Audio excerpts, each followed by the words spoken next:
Energy and relationship. What is the energy that I carry, and how do I relate it to others?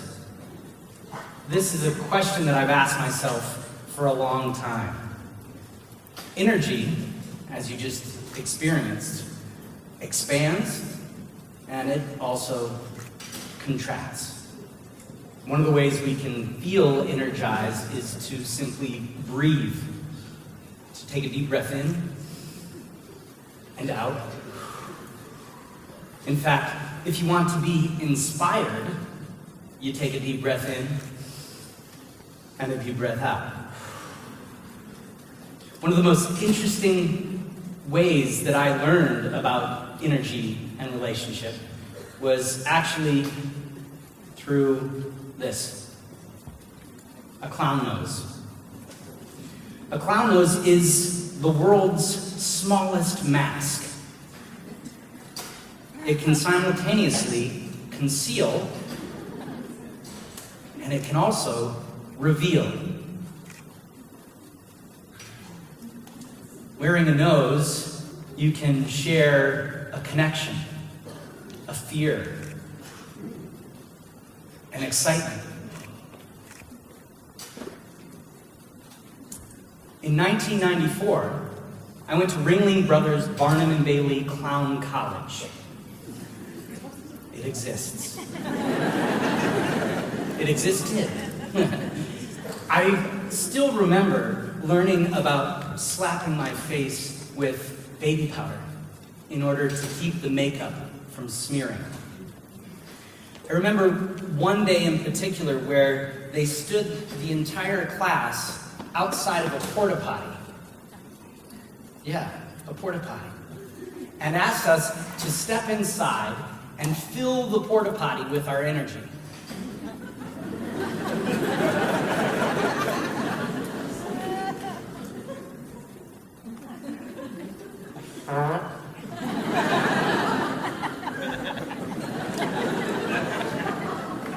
The porta potty was located just outside of a circus tent. And after exiting the porta potty, they asked us to fill the circus tent with our energy.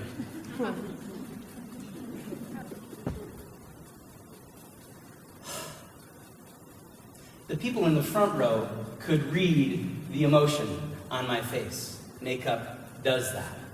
But in order for the people in the back row to feel what I was feeling, to feel connected, I had to use my entire body.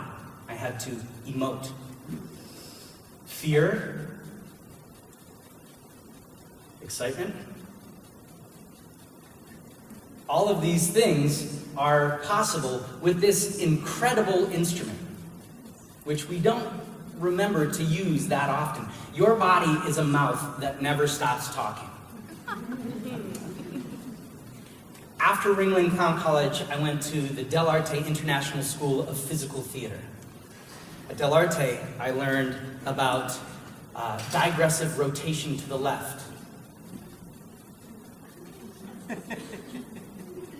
I learned about inclinations. I learned about isolations.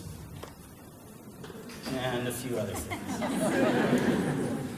I remember one exercise in particular where it really hit home. There was a screen and a newspaper or a cup of water. And our instructions were to step out from behind that screen, discover the newspaper or whatever was present, or the glass of water, engage with it from 0 to 60. That is, start slowly and then build and build and build and have it explode. So I'm a Ringling trained clown. I got this one down. I stepped out from behind the scrim, and Joe Diefenbacher, my clown teacher, said, "Stop! Go back." Okay. Stepped out back again. I was ready. Stop! Go back. This happened multiple times. Eventually, he took away the glass of water, so I didn't have to worry about it. Eventually, he took away the scrim, so I didn't even have something to hide behind, and He said, go. So I stepped out, made eye contact with my buddy Robin Davis, and at the same time, we took a breath. We were connected. And that's where Mr. Diefenbacher said, that is where you begin. Del Arte doesn't just train actors, they train actor creators. That is, they don't train people just to read other people's scripts. They train people to create their own scripts, to address a social need, to address something that is important to them and to their community. With that inspiration, I moved to New York City and became a clown with the Big Apple Circus Clown Care Unit, a clown doctor, just like that. Now, clown is also an exploration of status, and a hospital is an incredible place if you're watching for status. I want to tell you about clowns. There's many types, but there's three basic types. The number one being the intellectual clown. I represent when I draw a square. They're based in their head. They're stickish in their movement. A lot of the doctors who are in the hospital are stickish in their movement. They basically consider their body a means by which this brilliant piece of machinery moves around. The number three clown is represented by the physical object, a ball, and is located in the gut. Yeah? Kind of rolls around, very much about survival. Not very bright upstairs. The number two clown, which is where I found myself between one who obeys whatever one says and then tells number three whatever he wants to, is based in the heart, the feelings. The physical object that best represents this is a veil. It's the lover in Romeo and Juliet. The head, the heart, and the gut. This is where we think, this is where we feel, this is where our drive comes from, our want. 3 rooms in the hospital I'd like to share with you. Room 310, North Shore University Hospital. Room 5, with my friend John, and Hasbro Children's Hospital, the Tomorrow Fund Clinic.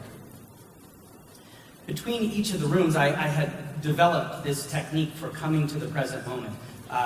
You're required to foam in and foam out in terms of hygiene. So I took that moment as a moment to become fully present.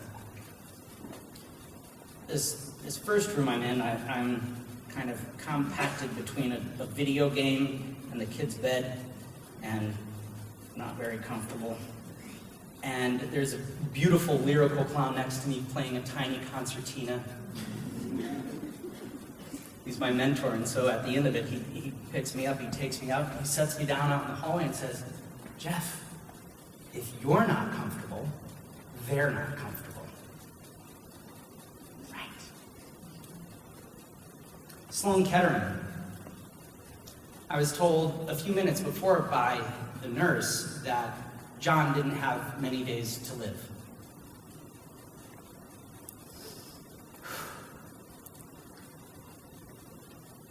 I didn't know what to do.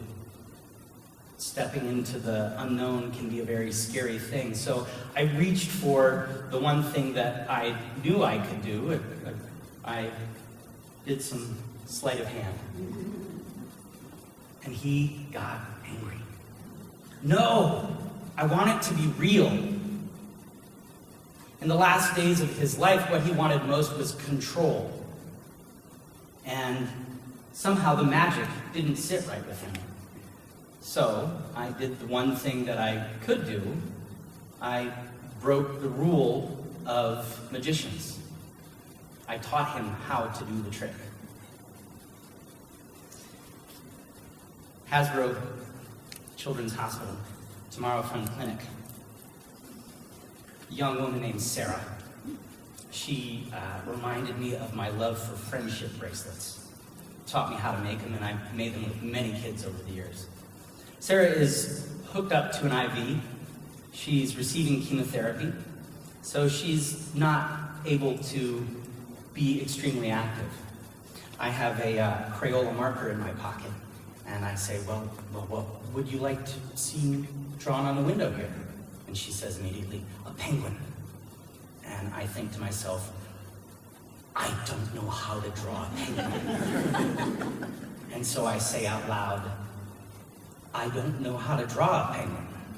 Where would you like to start? The feet or the beak?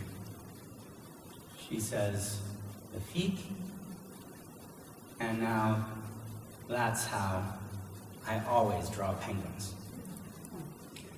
Had I not been available in the present moment, we wouldn't have been able to build that together. Just like in the room with John, I had to surrender my own agenda in order to meet him where he was. Our thoughts, our feelings, and our wants affect how we see the world and how others see us. Our body is a mouth that never stops talking. The cool thing is that we have a choice. We have a choice where to put our awareness. We can follow a thought a long way. We can sit with a feeling. We can examine a want. Your attention is the most precious thing that you have. So spend it wisely by choosing to be in touch with your breath and be present with another person. You give them the greatest gift that you can and can make the world an incredible place. Thank you very much.